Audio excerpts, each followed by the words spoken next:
नमस्कार. आज इथे मी पोहे घेतलेले आहेत. ते नळाखाली धुवून घेते. त्यात बारीक कापून ठेवलेली हिरवी मिरची, ओलं खोबरं, बारीक चिरलेला कांदा, चवीप्रमाणे मीठ आणि थोडीशी साखर घालते. वरून कोथिंबीर घालून सगळं मिक्स करून घेते आणि झाकण लावून 10-15 मिनिटांसाठी बाजूला ठेवते. थोड्या वेळाने भांड्यात तेल घेतलेलं आहे, त्यात फोडणीला राई आणि जिरं घालते. राई जिरं तडतडल्यावर कढीपत्त्याची पानं घालते आणि पोह्यांना वरून फोडणी देते. झाकण काढलेलं आहे आता. मिक्स करून घेते. वरून लिंबाचा रस घालते.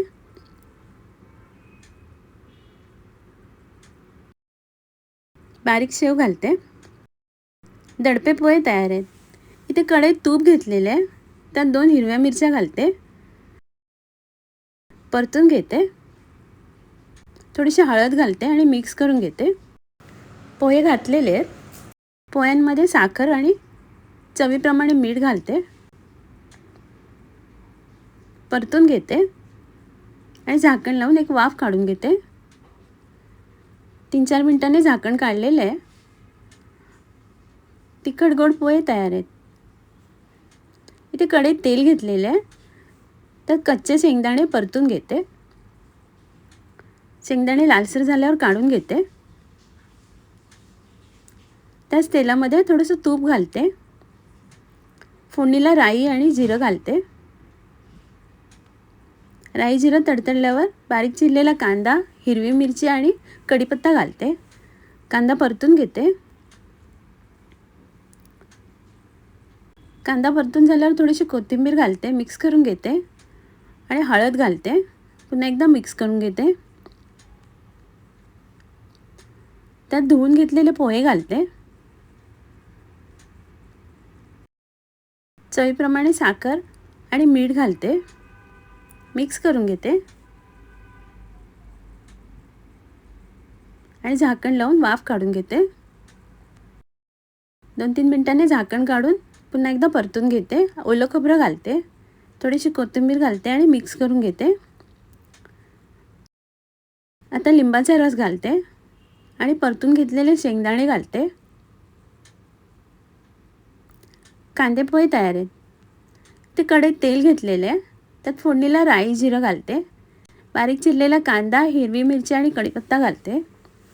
कांदा परतून झाल्यावर त्यात कोथिंबीर घालते आणि थोडीशी हळद घालून मिक्स करून घेते. इथे उकडून बारीक कापून घेतलेले बटाटे घालते आणि कांद्याबरोबर परतून घेते आणि झाकण लावून एक वाफ काढून घेते. झाकण काढलेले आहे. भिजून घेतलेले पोहे घालते. वरून मीठ आणि साखर घालते. मिक्स करून घेते आणि एकदा झाकण लावून वाफ काढून घेते. पुन्हा 2 मिनिटांनी झाकण काढून ओलं खोबरं घालते.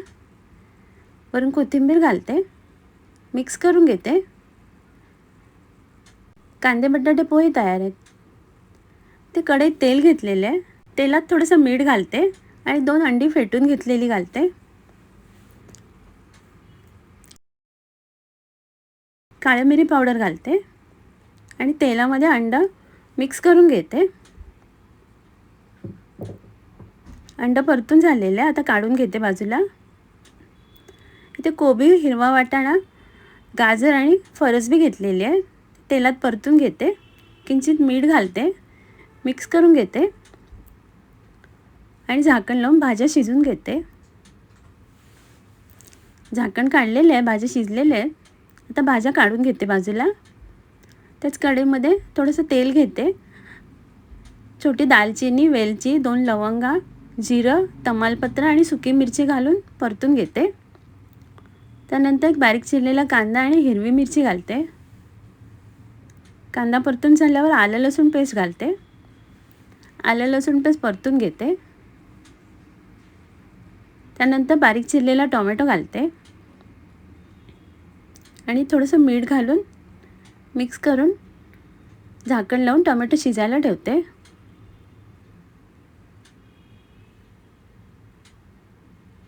टोमॅटो नरम झालेले आहे. त्यात जिरा पावडर, लाल मिरची पावडर, थोडीशी हळद घालून मिक्स करून घेते. आता परतून ठेवलेल्या भाज्या घालते आणि मसाल्यात मिक्स करून घेते.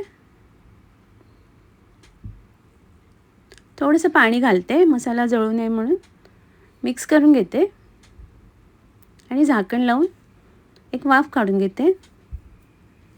झाकण काढलेलं आहे. एक छोटा चमचा बिर्याणी मसाला घालते. मिक्स करून घेते. थोडीशी साखर घालते आणि भिजून घेतलेले पोहे घालते आणि मसाल्यामध्ये मिक्स करून घेते. इथे परतून ठेवलेलं अंडं घालते.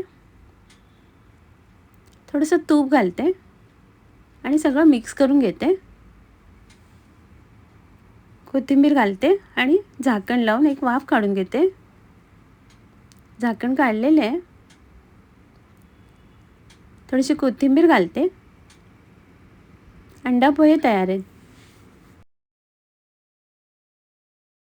इथे लाल पोहे घेतलेले आहेत. धुवून भिजत घातलेले आहेत. इथे ओलं खोबरं आणि गूळ घेतलेलं आहे.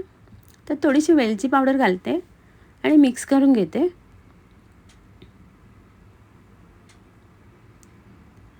इथे भिजत घातलेल्या पोह्यांमध्ये किंचित मीठ घालते.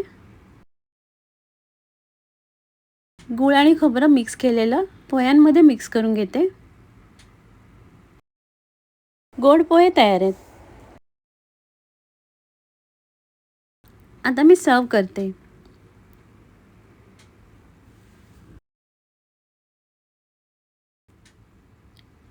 आजचा व्हिडिओ पाहिल्याबद्दल खूप खूप धन्यवाद.